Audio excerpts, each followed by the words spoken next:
Hello दोस्तों, कैसे आप सब। उम्मीद करता हूँ आप सब बढ़िया होंगे। दोस्तों, आज की वीडियो में हम बात करने जा रहे हैं भारत के उत्तर प्रदेश राज्य के पवित्र नगर प्रयागराज के बारे में। दोस्तों, प्रयागराज शहर की गिनती सिर्फ भारत ही नहीं बल्कि दुनिया के सबसे पुराने शहरों में होती है।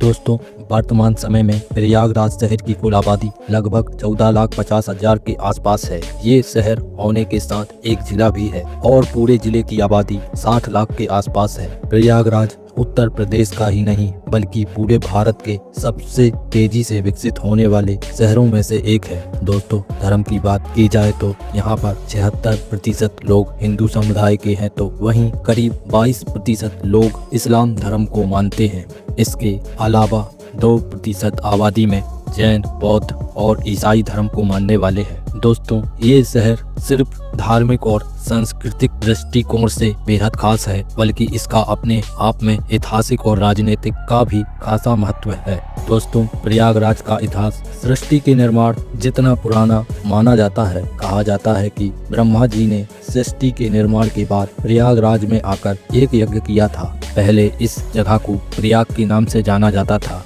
जिसमें रा का अर्थ है प्रथम और याग का अर्थ यज्ञ है। इस ऐतिहासिक शहर का कई वेदों, पुराणों और धार्मिक ग्रंथों में उल्लेख मिलता है।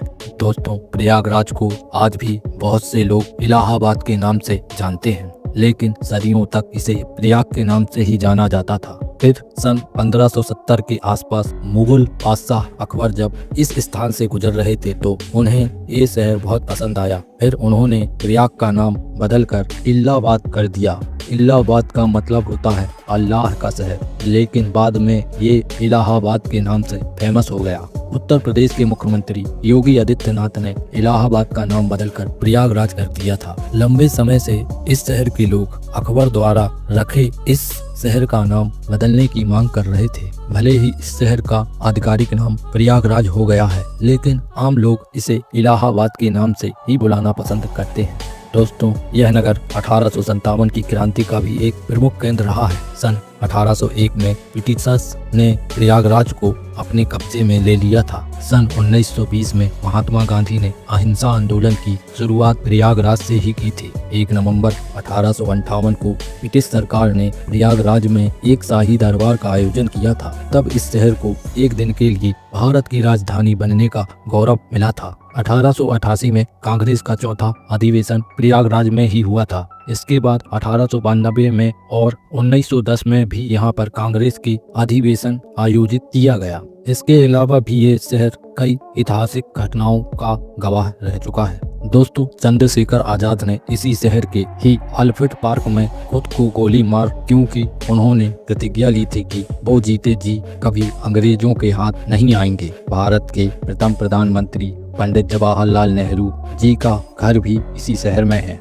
यहाँ के आनंद भवन में स्वाधीनता संग्राम की रणनीति तय की गई थी और अन्य कई खूबियां, मुलाकातें यहाँ होती रहती थीं।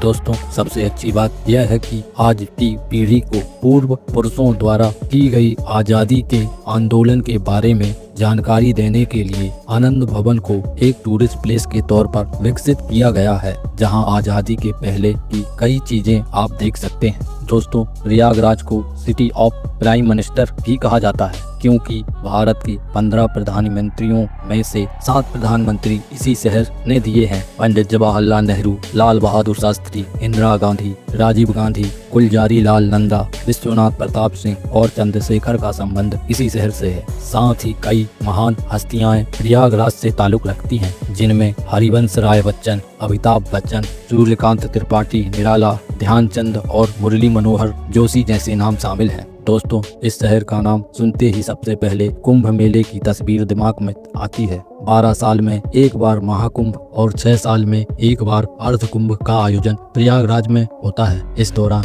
देश विदेश से करोड़ों की संख्या में श्रद्धालु यहाँ आते हैं और त्रिवेणी संगम में पवित्र स्नान करते हैं। त्रिवेणी संगम में गंगा, यमुना और सरस्वती एक साथ मिलती हैं, लेकिन अगर आप यहाँ आकर देखेंगे तो पाएंगे कि सिर्फ यमुना और गंगा नदी ही नजर आ रही है। कहा जाता है कि सरस्वती नदी यहाँ अदृश्य रूप में संगम में मिलती है। प्राचीन समय में सरस्वती नदी यहाँ से बहती थी, लेकिन समय के साथ नदी सूख गई है। कहा जाता है कि जमीन के नीचे आज भी सरस्वती नदी का पानी संगम में मिलता है। दोस्तों, हिंदू मान्यताओं के अनुसार त्रिवेणी संगम में स्नान करने से सभी प्रकार के कष्टों और पापों से छुटकारा मिलता है। पौराणिक काल में ये नगरी महर्षि भारद्वाज और मुनि दुर्वासा जैसे महामुनियों की ज्ञान स्थल भी रहा है। दोस्तों, प्रयागराज में सबसे ज्यादा अवधी भाषा का प्रयोग किया जाता है। इसके अलावा हिंदी और उर्दू भाषा का इस्तेमाल भी यहाँ पर किया जाता है। दोस्तों, ये शहर उत्तर प्रदेश के एजुकेशन हब के तौर पर भी अपनी पहचान बना रहा है। यहाँ की साक्षर दर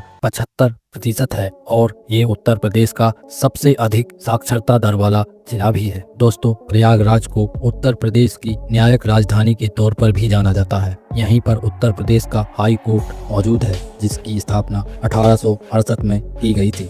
दोस्तों, प्रयागराज में घूमने लायक जगहों में Triveni Sangam, Naini bridge, Chandrashekhar Azad garden, Allahabad museum, आनंद भवन, अलोपी देवी मंदिर, बड़े हनुमान मंदिर, इलाहाबाद किला, अक्षय वट, खुसरो बाग जैसी जगहें देखने लायक हैं। प्रयागराज पहुंचने के लिए आप सड़क मार्ग, रेल, हवाई मार्ग किसी भी माध्यम को प्रयोग कर सकते हैं। यहाँ पर 2 बस अड्डे हैं और 8 रेलवे स्टेशन मौजूद है। भारत के सभी प्रमुख शहरों से आपको प्रयागराज तक की ट्रेन मिल जाएगी। तो दोस्तों, ये था भारत के सबसे पुराने शहरों में से एक प्रयागराज। उम्मीद करता हूँ आपको यह वीडियो पसंद आया होगा। अगर आप में से कोई प्रयागराज से हमारी यह वीडियो देख रहे हैं तो प्लीज कॉमेंट करके जरूर बताएं। साथ ही वीडियो को लाइक, चैनल को सब्सक्राइब करना मत भूलिएगा। आपसे फिर मुलाकात होगी ऐसे ही किसी टॉपिक के साथ। तब तक के लिए जय हिंद, जय भारत।